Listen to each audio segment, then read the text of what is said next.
You with me so far?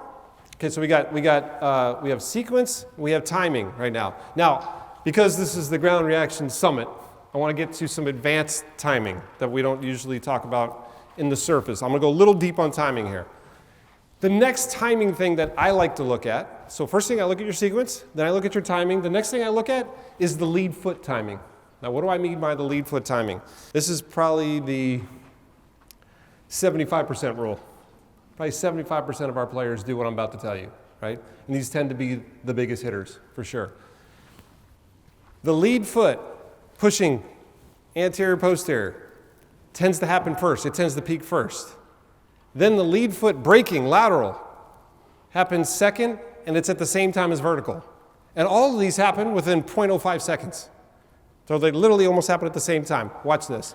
Okay, here's Justin James. So we saw Justin. I'm going to take him to vertical force to the peak of his left foot. That's the blue line. That's when his left foot is pushing the hardest vertical. Look where he is in his swing. Vertical is the last one. We said the timing happens somewhere in the middle of the downswing. That 0.1 seconds. On the best players in the world, it's typically when the shaft is around vertical. Okay, you'll hear a lot of people talk about this. I like to either say shaft vertical or lead arm horizontal. Okay, like if the shaft's vertical and your lead arm's down here, I think it's a little late. I almost want this. I need more hand path. I need more farther from the wall. Get farther from the wall. So I like lead arm parallel. Tend to like that better. But shaft vertical, lead arm parallel, that's typically where the best players finish their ground reaction force. Right? That's where you saw with Justin. Now notice his peak vertical, look where the shaft is. That's where his peak vertical on his left foot.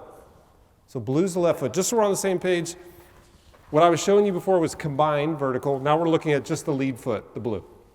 Let's look at anterior-posterior, pushing this way. Anterior-posterior, here's where it peaks. So this is where his left foot's pushing this way, right? Look where the shaft is. So here was vertical. He actually went vertical first, then anterior-posterior. And then if I look at lateral, here's where lateral peaks. So his lead foot sequence is vertical, anterior-posterior, lateral, but they're pretty close to each other. Now, why does this matter? Why do I like looking at the lead foot peaking sequence? Why is all these forces on his lead foot happening right around here? What's he getting ready to do? He's getting ready to release his golf club. Right? You've got all these linear forces happening, and now you're going to convert this to angular. So imagine like you had a sledgehammer, right? You got the sledgehammer, you move the sledgehammer, at some point the sledgehammer is going to scratch. If you don't brace it, it's going to throw you forward. Right? You're creating what's called centripetal acceleration. If you're swinging a club 150 miles an hour, that could be up to 200 pounds of force pulling you forward. So he's bracing to try and release this club. That make sense? Okay, so first one, anterior-posterior. Look, he does it pretty early. There's anterior-posterior. Uh-oh. There's lateral. Look where the club. And then here's vertical. So what does he use to release the club? Pretty much just anterior-posterior. Like the other ones don't even happen yet. He's pretty much going this way. That's why his sequence is off. Right? He's going this way, and then the lateral and the vertical don't really happen until impact. Everybody see that? Do it one more time. So there's where the first one, anterior-posterior.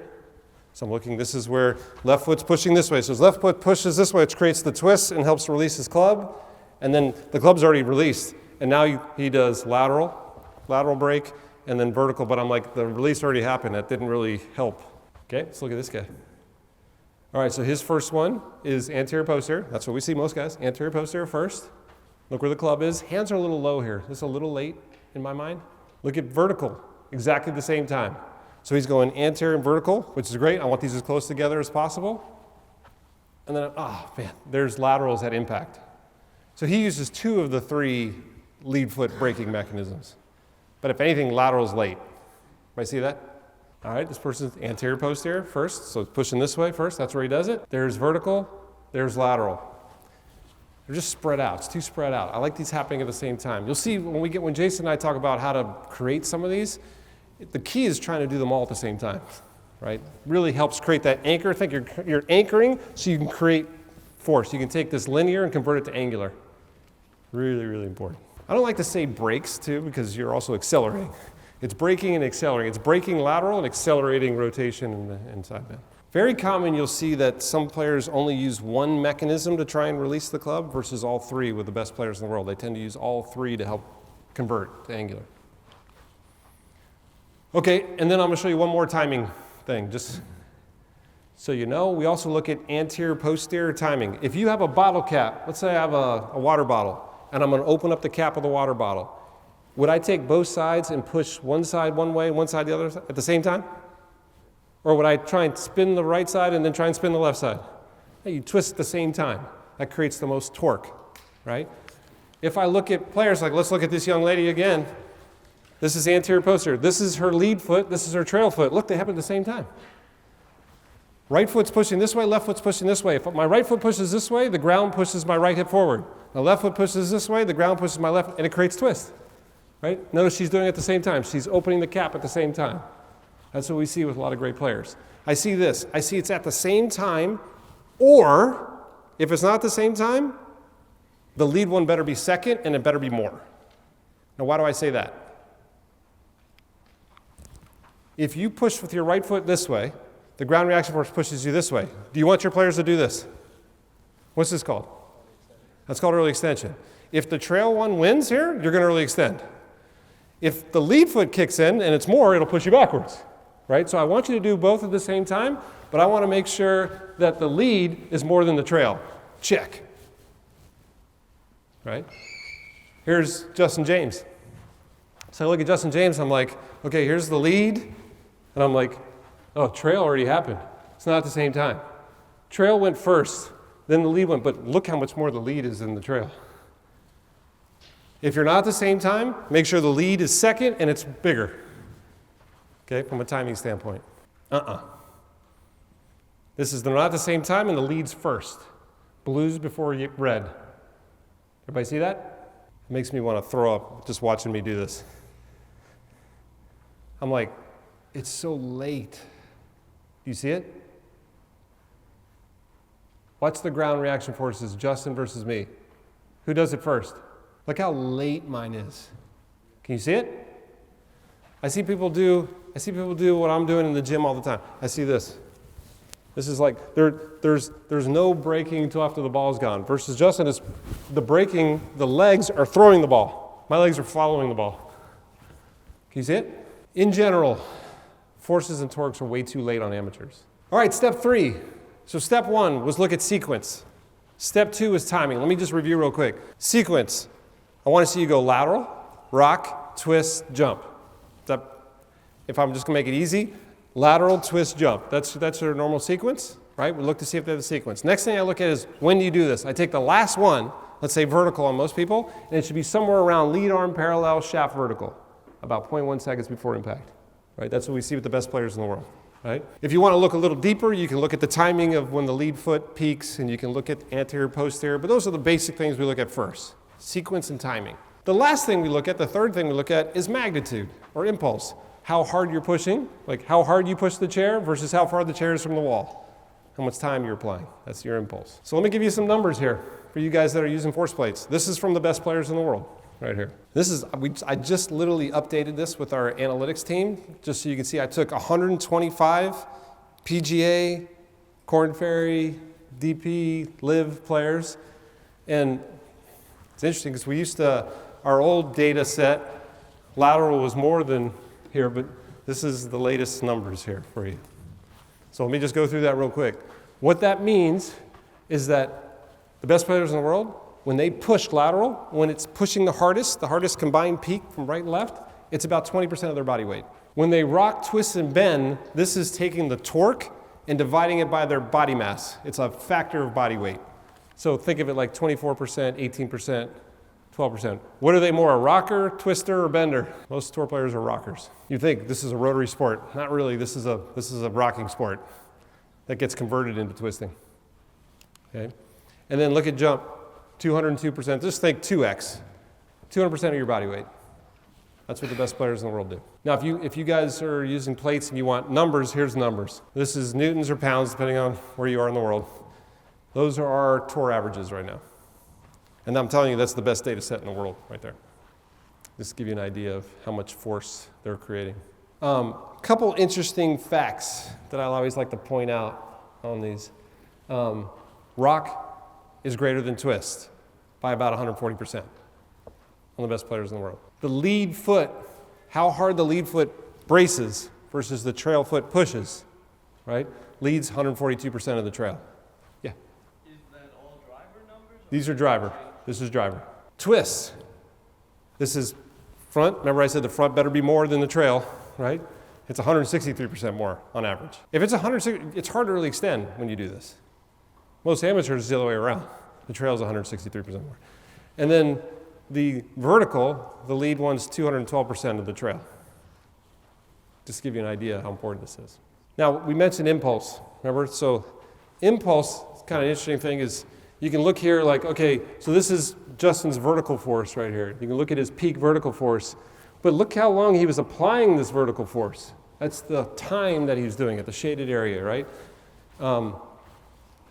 I'd say there are certain forces that the impulse is more important than other forces. Like trail leg, lateral. The best players in the world, they don't push really hard, they just push for a long time.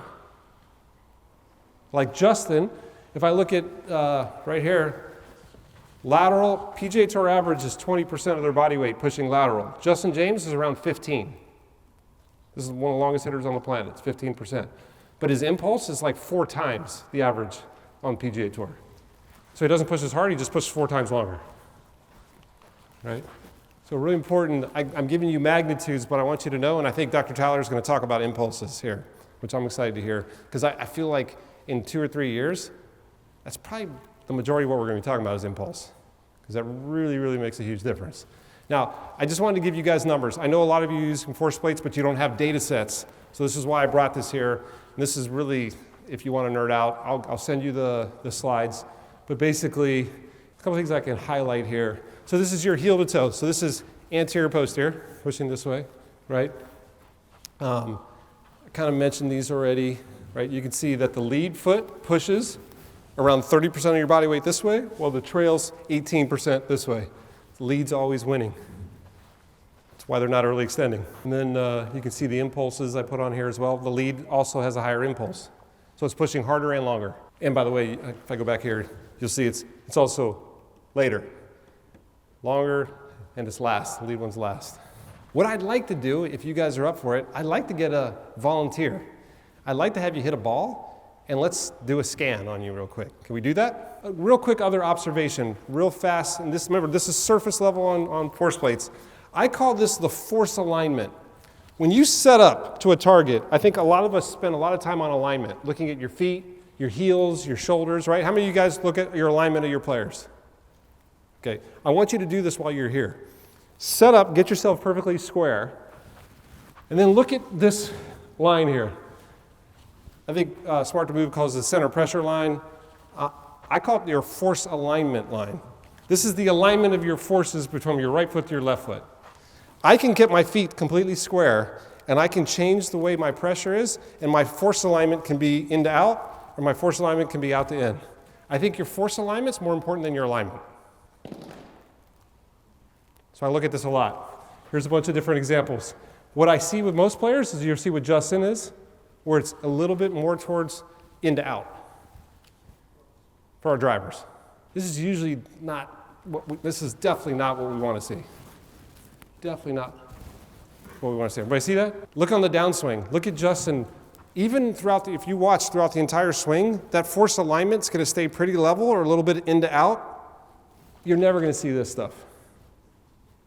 Right? This force alignment creates all kinds of path plane issues.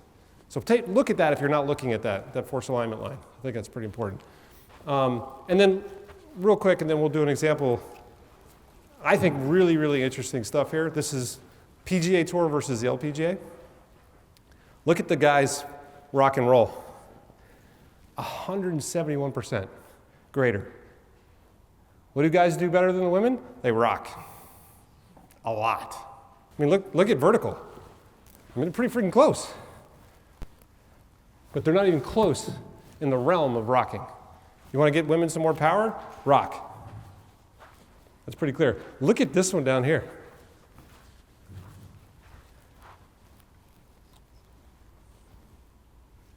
kind of interesting. Women can twist. They apply a lot of force over here, right? Why would the men's torque be higher but their force is not?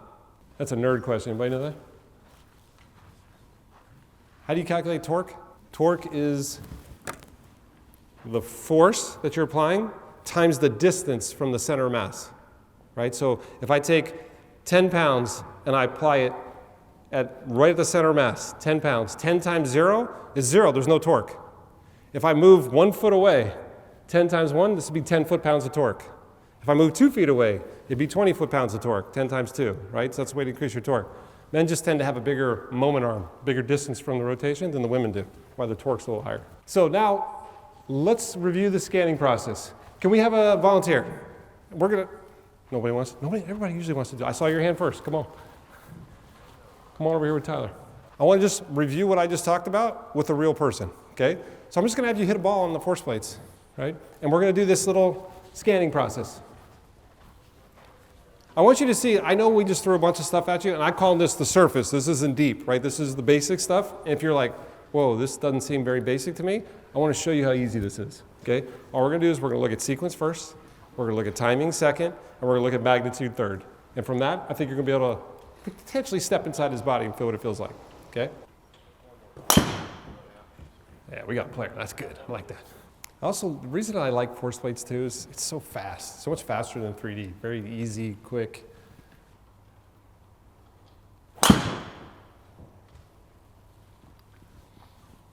Whenever you're ready, we'll look at it. Remember, there's a million ways you can look at ground reaction forces. I'm just showing you mine. Okay, this is just what we do with our players. Hopefully this can help you in some way. So, how can we help you? I've had back issue my whole life. Lower back problems. That's one of the reasons I stopped playing professionally. So you were a professional player, but back became a problem. Okay, having back issues. How about your game? Tell us a little bit about your good ball striker, typically? Yeah, iron game's good. Driver, I'm struggling hitting it right. Driver's missing right. Okay. All right. What do you think? How's the sequence? So I'm looking to see, okay, it looks like lateral peaks here. Agreed? Looks like twist. Interesting, we got a little double peak there on the twist. But let's say twist is here, and then it's a good sequence, right? That's a check. That's a thumbs up. Everybody agree? All right, check one. That's a high five. First one. Okay, sequence is good. All right, what are we looking at next? Timing. Now we're going to go to timing. So now what we're going to do is we're going to go look and see where did the last ground reaction force happen. Let's take him right to his last ground reaction force, which is vertical. Let's go right to the peak of vertical. And all I'm going to do is I'm going to keep going a little farther. Right there, I'm going to look to see where the club is. How are we doing? In general, forces are too late. That's shaft parallel. I said shaft vertical or arm parallel, right? So how many frames? Go back till he gets to shaft vertical. 1, 2, 3, 4, 5, 6, 7, 8, 9, keep going. Maybe right there, maybe 10, he's 10 clicks a little late, right? That's going to cost him what? Power. He's closer to the wall. You with me? Can you go back? About right there, that's where Justin Thomas starts to apply his force. And then I go to look to see where I'm like, dude, you don't have a chance. He's 20 feet farther away from the wall than you are. Okay? All right, let's go anterior, let's go X first. So now we're gonna, let's go look at lead, the blue peak. Okay, so this is where his lead foot is pushing forward. Okay, I like where that is. It's about where he's about to start to release the club. Let's go look at lateral now. Let's go look at Y. Okay, now go to where the lateral is. It's here, so lateral's later. Let's go to vertical. Where's vertical? And vertical is even later. Right, so again, remember, I like those to be right around the same time. His does, anterior-posterior goes first, right? So lead goes first, and then it's kind of lateral, then vertical. I think that's what's making him late. The lateral and the vertical are late. Okay, the good news is that's after the trail. So he's twisting the top, but the lead one is after. And this was at negative 16. What's the red peak? Red peak was at 15. So he does more on the lead, but not by a lot, right? Okay, let's look at some magnitudes here. Let's go back to the, can I take it? Yeah.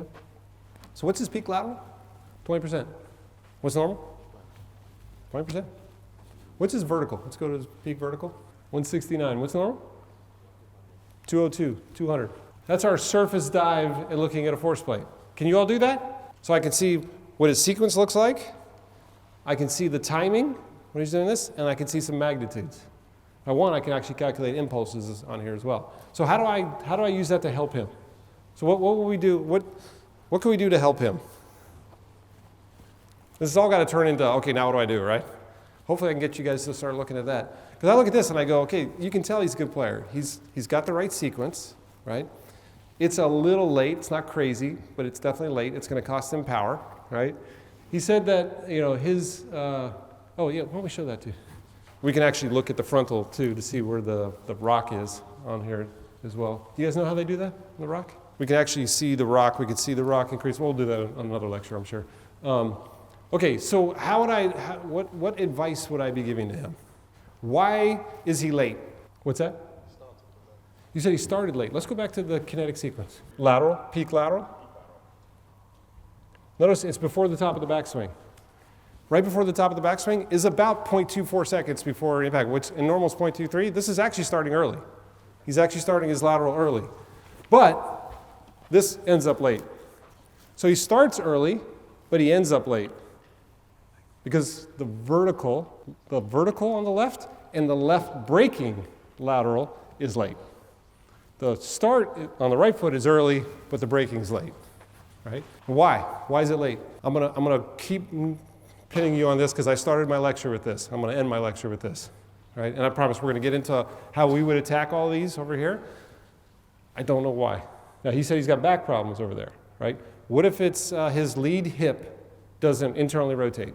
And because his lead hip doesn't internally rotate, it's hard for him to vertical and brake on the lead one, and instead he's using his back and creating more stress on his back. That could all be why this is happening, right? But I can at least see how it's affecting his swing right now. You with me? Please, please, please, please don't take some of these tools and turn them into whys. That's not what they're for. You'll get in trouble really quick. Really, really, really quick. I promise we're going to beat that to death over the next 2 days. It's incredibly important to understand how they're doing it, because now I know where to look. But I still don't know if this is a technical problem. I don't know if this is a physical problem. I don't know if this is equipment, but I know how it's affecting his swing for sure, right? It's making his lateral and his vertical are late on his lead foot. His sequence is still intact, but his impulses are going to be lower because it's late. And to me, that makes, and his vertical's low now too, because it's late. That's what I know, but this is really, really important to know, yeah. Like I said, tomorrow what I'm going to do is I'm going to dive into all of our data on chipping. We'll show you what we see on chipping. But to me, this is a great way to start diving into force plates. And I think our next speakers coming up are going to start taking this to the next level. But thanks, everybody, for listening to this first talk. And I'll see you guys after.